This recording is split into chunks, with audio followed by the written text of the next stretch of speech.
Did you know that if you build a patio on your own property without the necessary planning permission, you will be forced to take it down immediately? But if a Bedouin or Arab builds a palatial home without permission on land that does not belong to him, it is ignored. Did you know that foreign organizations like the European Union, who are supposed to be politically neutral, are funding the building of illegal structures on undisputed Israeli national land? And did you know that the problem of illegal structures has become a geostrategic threat, and if not addressed, an Israel that once looked like this will very soon end up looking like this, literally taking us back to how it looked in 1947. Ever so quietly, without the roar of battle and clamor of war, the Jewish people are being robbed of the land of Israel. On this battlefield, cement mixers have replaced tanks, bricks have replaced bullets, and innocent-looking civilians, including children, have replaced soldiers. Their goals remain the same: disinheriting the Jews of their land, acre by acre, town by town, and assisted by huge sums of money provided by organizations from overseas and by anti-Zionist organizations in Israel. And the only people addressing this problem are Regavim. The numbers are actually staggering. In the Negev alone, 60,000 illegally built structures, 2,000 added each year onto that number.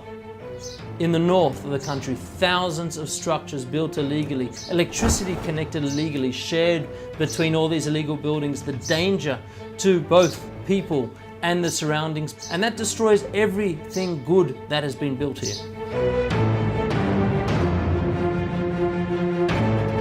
In Judea and Samaria, we have documented over 30,000 illegal structures. It's not a few buildings here and there. We're here close to Haifa, going towards the Sea of Galilee, and what we see all around us is massive expansion of Arab villages and towns into the hillside, into the nature reserve without any planning permission, without any planning whatsoever. But illegal building is a symptom of a much wider problem: the failure of the State of Israel to enforce its laws equally throughout the land. Sovereignty is not a theoretical issue, and when not enforced, it no longer exists, causing a trend of lawlessness to erupt, such as crime, protection and extortion of private business, smuggling of weapons, drugs, and women. Regavim is a non-profit organization focused on protecting Israel's national lands. Using cutting-edge surveillance and tracking technology, along with a nationwide network of local informants, they are able to monitor and document the building of illegal structures intended for grabbing undisputed Israeli land. Regavim then submits its in-depth research to the relevant state authorities and monitors how they deal with each case.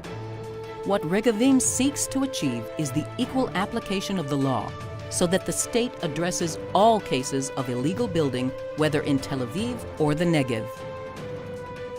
If the local state authority fails to act, then Regavim engages its esteemed team of lawyers to initiate legal action, ensuring that all state authorities manage responsibly the largest and most precious asset of the State of Israel and the Jewish people, our land.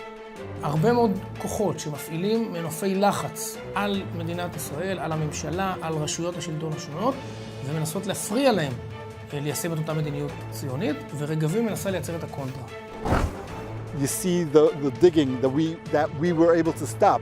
We saw the tractors in the field working and digging in the nature reserve, and we sent the letters, and that was stopped. Regavim's success in pressing local authorities and government is dramatic. In the south alone, we can see an increase in demolitions of illegal buildings from 300 per year to 700 per year, an increase of 133%. But the problem is so severe that Regavim needs more funding to expand their operations in order to combat this threat to the Jewish homeland before it is too late.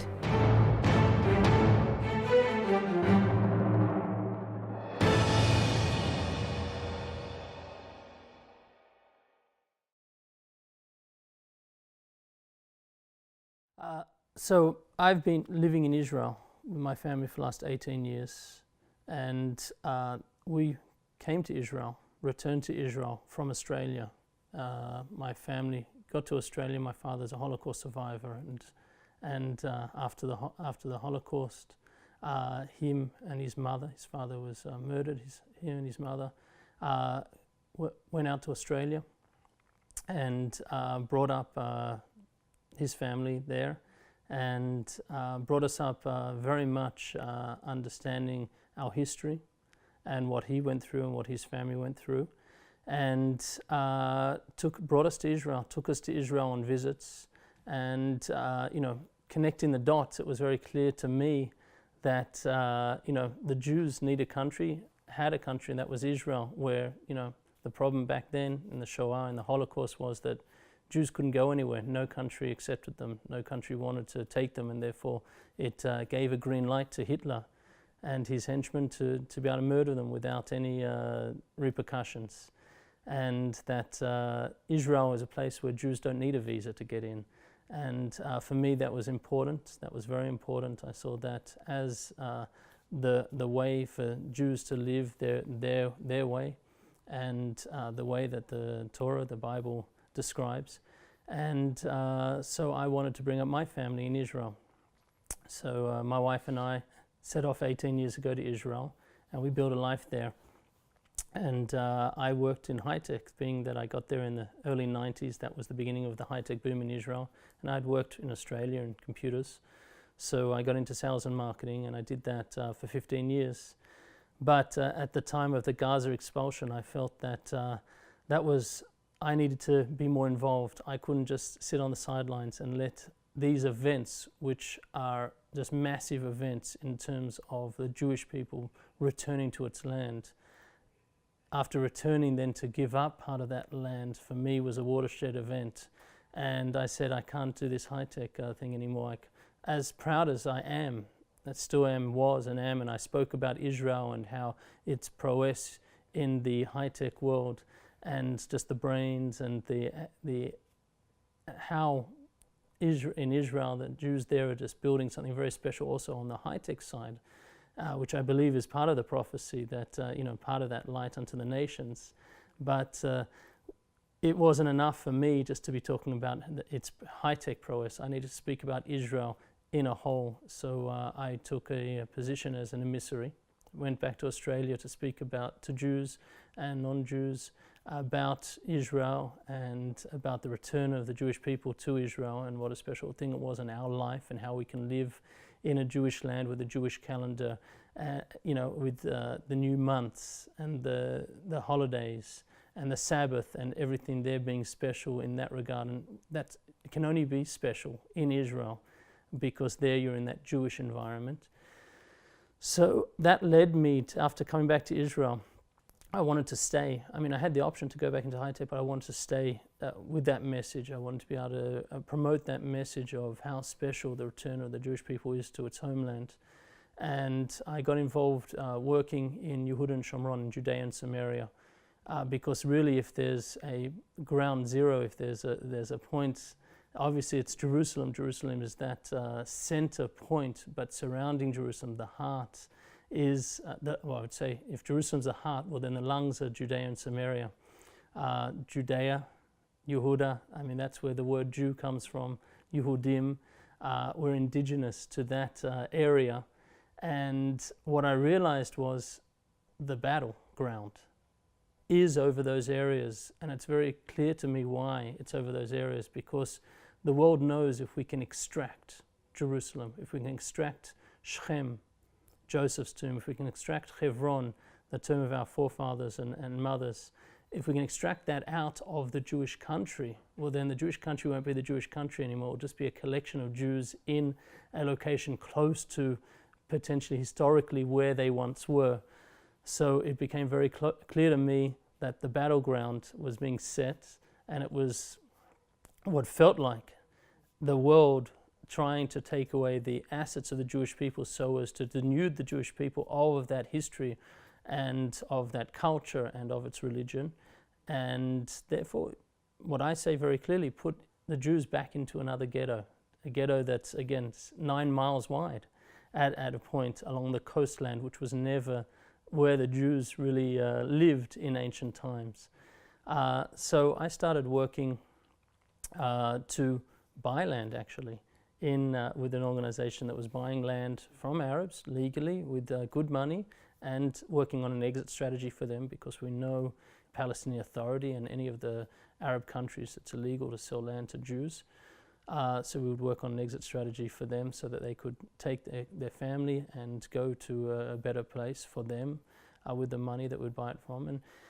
And I saw that it wasn't buying a dunam, which is 1,000 square meters. Buying a dunam here, 10 dunams here, 20 dunams here was a great thing. And there were Jews all around the world involved in that with us. But we were losing thousands of dunams. The government was preparing plans to give up these core pieces of the land of Israel. The organization I work for, Regovim, is what I call a Jewish rights organization. You know, it's supporting the rights of Jews in the Jewish homeland. And whether that's legally, whether that's through helping them financially, or helping them socially, culturally. And it seems strange that in the state of the Jews, in the Jewish country, we need an organization that's actually protecting Jewish people's rights. But it's gone that far that today the minorities there, with impunity and with immunity, will go and do things that would land them in jail very quickly in any other country in the world, whether Western or Eastern. But in Israel, because of the liberal feelings the Jewish people have learnt with 2,000 years of being in the diaspora, being in exile, we tend to bend over backwards to allow these others, because we don't want to seem unfair. We feel that we've taken advantage somehow, which is obviously 100% incorrect. So really we're being taken advantage of in our own country. And so our organization is working to stop those minorities taking advantage of the legal system, of the political system, of the media, of the bureaucracy. And we're trying to and all we do is just expose what's going on to people in Israel and to people outside of Israel.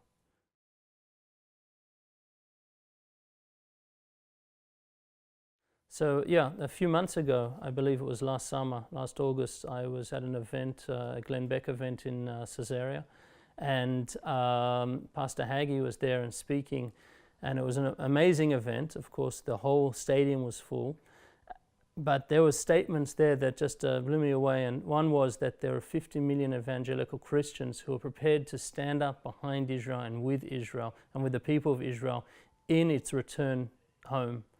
And that surprised me, because in Israel we feel very much alone, and we look at the news both in Israel and outside of Israel, and and it's whether it's CNN, BBC, even Fox News, there are times where we feel under threat, and it is Holocaust Memorial Day, and of course it is built into the psyche. It can't not be built in, and it's not just from the Holocaust, it's 2,000 years of being in exile and having the terrible things that have happened to the Jewish people wherever and throughout that 2,000-year period.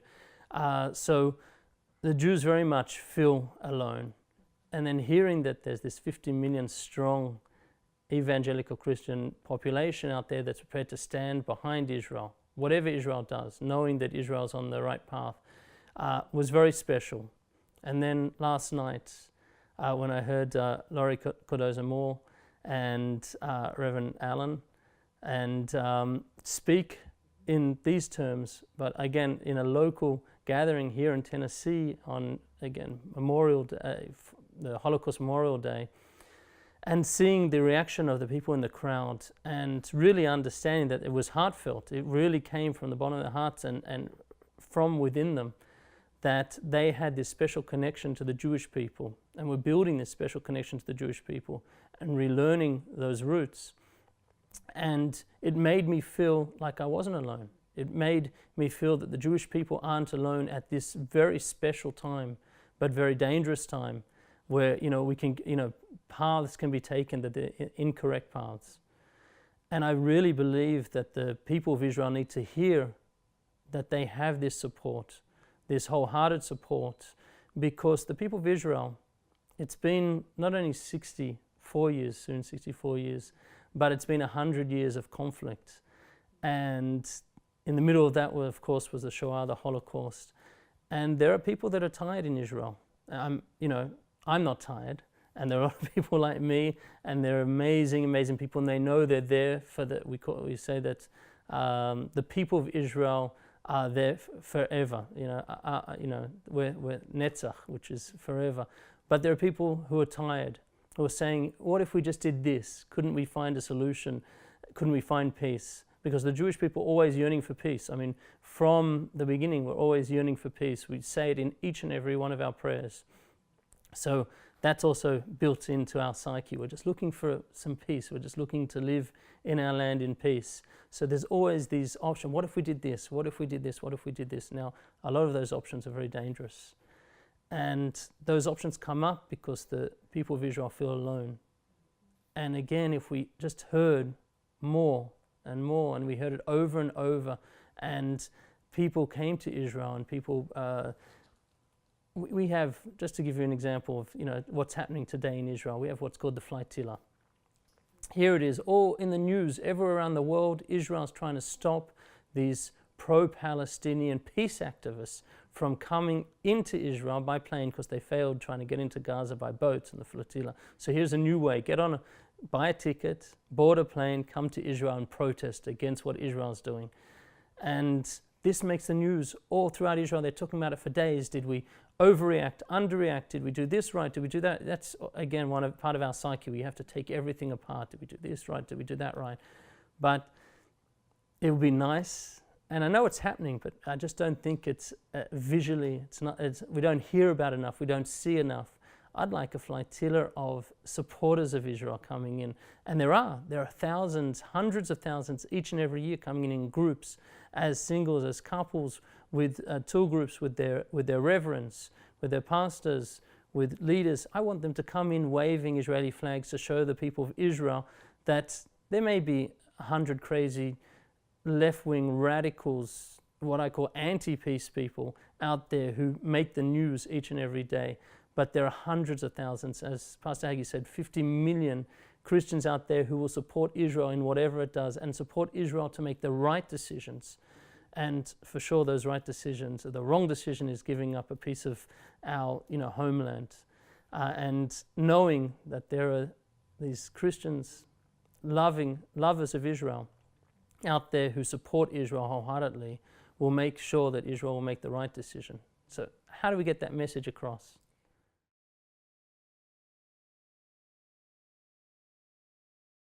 I don't think there's any more important work than what PJTN is doing in terms of getting the message out there about the need to support Israel and the return of the Jews to their homeland. And doing that in all the various different bodies, whether it's the UN, via the media, trying to get out there to Christian communities, and letting them know why it's important to support those Jewish communities in the far-flung places that the Jews got to in their exile, but also being vocal in their support for Israel, letting them know what tools are available and how to go to their congressmen and their senators and their representatives, whether state or federal, and having them understand what's going on in Israel and that relationship between Christians and Jews and the return of the Jewish people to their homeland. There's nothing more important than that.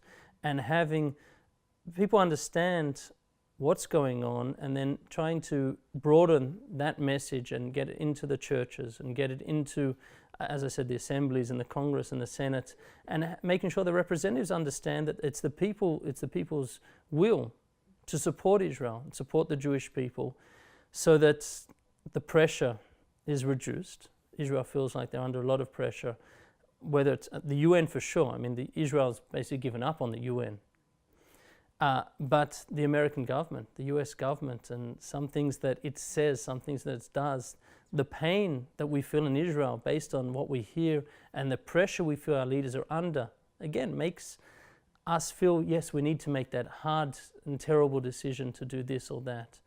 And if, you know, the PJTN gets that information out there and strengthens that connection between the great people of America and the Christian population, not only in America but all over the world, with the people of Israel, with the Jewish people of Israel, and gets them to understand what we're doing there and how we can do it together and strengthen our being there, then that only makes things, that does amazing things. There's no ripple effect here. We're talking about waves. We're talking about tidal waves in terms of the effect that it has on us in Israel.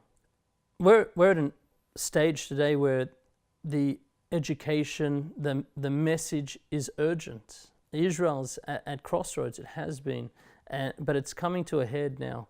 And if we don't get this message out, and we can't do it on a one-to-one basis. This has to be done on a mass basis. This has to be done through the media, and that's expensive. That takes a lot of effort, a lot of investment, a lot of sacrifice of people. And supporting that type of project is probably the most important project out there. Because if we don't get the message out there, if we don't awaken people, if we don't bring people together, bring people in, make sure that they're understanding what's going on, well then we can't have the impact that's necessary today to ensure that the project, that redemption that's going on, the return of the Jewish people to his homeland, succeeds. Now is the time. Now is the time to see that success, and only through those mass media means, only by getting the message out there to as many people as possible, and funding that needs funding, and that's expensive, and to do it right, and we need to do it right now. Not only right, but we need to do it right now because it's urgent. It's urgent. The message needs to get out. So there's been a void for too long in terms of that message getting out there, and PJTN is creating that content. It's creating the necessary tools and the messaging and the education that goes out there to the media and over the mass media is really filling that spot perfectly. It's getting the message out there, and we're seeing the results. We're hearing the results. I was blown away by seeing how people react to that information, and it's something that it's 100% right. It's the right way to do it, and we need to do it now.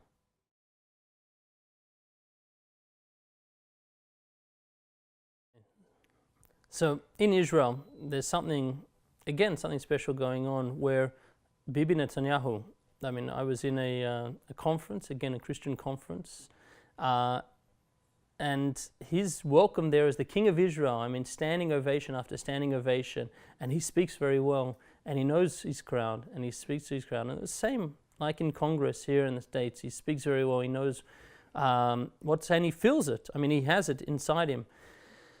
The problem is there's this disconnect. There's what Bibi Netanyahu says to a Christian crowd, and then what goes on, what is said in his government to the Israelis. And you have the defense minister, Ehud Barak, who has a very close relationship with Bibi Netanyahu, and both of them rely on each other. But he doesn't have, I would say, that wholehearted belief about the Jewish people's return to this. I mean, he's a big Zionist, don't get me wrong. He was a fighter, a very special commander in the Israeli army, highly decorated. But he doesn't have maybe that, he has that spark that we're going through a redemptive process here, that the prophecies are coming through. He doesn't have that. I'm sure it will come, but he doesn't have it at the moment. So he'll make actions. The defense ministry controls Judea and Samaria. That's the government arm that controls Judea and Samaria. He'll do actions there, say, which is against that process. And the government will support it because they believe that outside of Israel doesn't have the support to do the right actions. And the Israelis themselves are told by the government and told by the press and the bureaucracy and the diplomats that come in, and all the NGOs, the liberal NGOs, will be careful, you can't do this, you can't do that, watch out there, we're going to lose all our support, we have no support anywhere in the world, every country in the world hates us, they want to disengage from us, universities. I mean, we hear it each and every day in the newspapers, each and every day on the television, each and every day from our political leaders. And when you hear that each and every day, and you hear that year on, in and out, each and every year, each and every day, each and every month, you start to believe it. Last night's event for me was really a watershed event in terms of seeing in people's faces and hearing in their voices and understanding this is heartfelt, and their love of Israel and their love of the Jewish people is there. And I only wish that more people in Israel could see what I saw and hear what I heard, because as the Jewish people, we feel beaten down. It's been really tough. I mean, we've gone through intifadas, which are really another word for revolutions, and each and every day, I have friends, 2 shepherds that were beaten up. They're shepherds tending their sheep, and 2 of them out tending their sheep, and they were ambushed by 5 Arabs with stones and sticks. And these Jewish shepherds have their sidearms, and all they were trying to do was protect their sidearm. They would never use it, because they know if they use it, they would be thrown in jail. But they would never use it to defend themselves. All they were trying to do is protect it so the Arabs didn't take it and then use it against them. So they were just hunching down and getting beaten. Now, these people, if they knew that they don't feel the support of the people of Israel, they feel, the people of Israel have heard these are the troublemakers. The whole world hates the settler. The whole world hates the Jews who are returning to their land. And it's been years now where we've felt beaten down, where we see the press and we see the flotilla and flotilla, and we see groups of Christians even coming and protesting in Bethlehem about how Israel closes Bethlehem. And we get mixed messages, and most of those are negative. 95% of those are negative. Now, if only we could get that positive message that I saw last night in your speech, Laurie, where we understood that there's this wave of support for Israel. If only we could feel that wave in Israel, and we could get that to as many households there as possible, a new lease of life would come upon the Jewish people in Israel, because we need to be strengthened. We need to be propped up at this stage. It's got to that level where people are prepared to do crazy things. Now, the majority of people in Israel believe why we're there and know that we're there for the right reason, and what we're doing is right, and the direction we're going is right. But the bureaucracy, the press, the media is, again, all pumping out this message negative.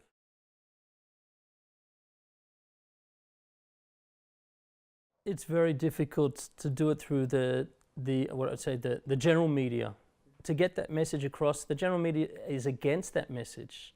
The general media is made up of liberal, left-wing supporters of these crazy solutions. So they'll do everything possible to stop this message. When they show Christian supporters of Israel, they show them as some crazy small sect that is not representative. And I know it's different. I know, as of course you know, that this is a mass movement. This is really in the heart of each and every Christian. It just has to be brought out through education. And the PJTN doing that education is bringing that out in people. And so we need to get that message to Israel through those non-traditional media, whether it's the internet, through broadcast, through other types of channels, and speakers, just so people see it for what it is and understand that that support is there. And as I said, propping up the people of Israel today is the most important thing that anyone could do, because after so many years, there's a large part of the population there that's been beaten down, again, as I said, by the government, by the media, by the bureaucracy, by what they hear overseas. And getting that message through that we do have that support by a mass number of people outside of Israel who just love Israel for what we are and what it is, and the return of the Jewish people to its homeland is something that can't be beat at this stage.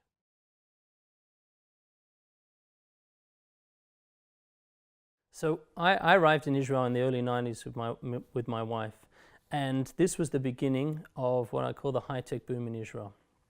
And this was also the time where there was a mass immigration of the Russian Jewry from the ex-Soviet Union, from all the parts of the ex-Soviet Union, that brought in 800,000 Jews from the Soviet Union. Now, that together with this awakening within Israel of high-tech, for me it's very clear that it's prophetic. For me it's very clear that these are miracles happening each and every day in Israel, and that we're seeing this awakening. And now some people will be awakened by the technology side, and some people will hear about Israel because they know inside their computer that chip was developed in Israel. Now, why did that happen in Israel and why now? Why over the last 20 years did this happen? And as I said, this is one way for the Lord Almighty to put that message to people that there's something very special going on in Israel. And he does it in a way that's quite amazing. Whereas the economies of the world have gone through such ups and downs in the last 20 years, Israel has been going up. And Israel has been faced by its worst times in terms of delegitimization, in terms of the revolutions, in terms of the minorities there being egged on by the rest of the world to go and revolt, and suicide bombers and wars. But the Israeli economy has been going up, unemployment's been going down, high-tech has just been growing, and the whole concept of Israel inside. Now, each and every high-tech product around the world is amazing, and it's true. And I believe this is a message, and for those people who see that message, they understand there's something very special going on.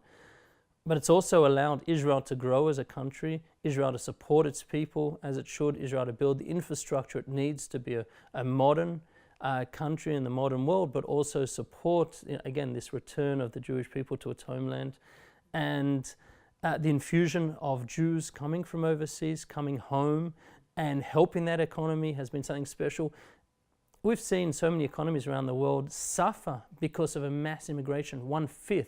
It's as if 50 million people turned up in the United States in a 10-year period. Now, we saw what happened in Germany with the reunification of East and West Germany, where the economy fell apart for years. It took 10 to 15 years to recover.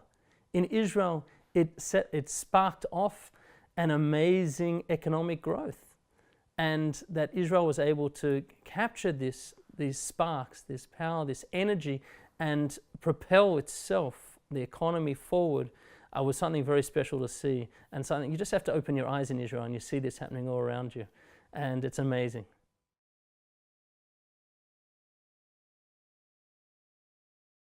So we all know in Genesis 12:3, where it's very clearly stated to Abraham, God blesses Abraham and says, but it says about the rest of the world that those who bless you will be blessed, and those who curse you will be cursed, and the nations of the world will be blessed through you.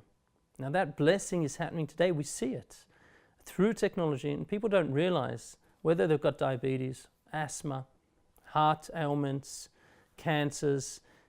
There's technology, Israeli technology, in each and every medical device now coming onto the market, and has been for the last 10 years, whether it's MRI technology in x-rays and scans, whether it's laser technology for removing ailments, whether it's the pill cam is a famous part. Those people with intestine problems, a pill cam, a small camera in a pill that someone can take and then allows the doctor on the spot to see what's going on within their body.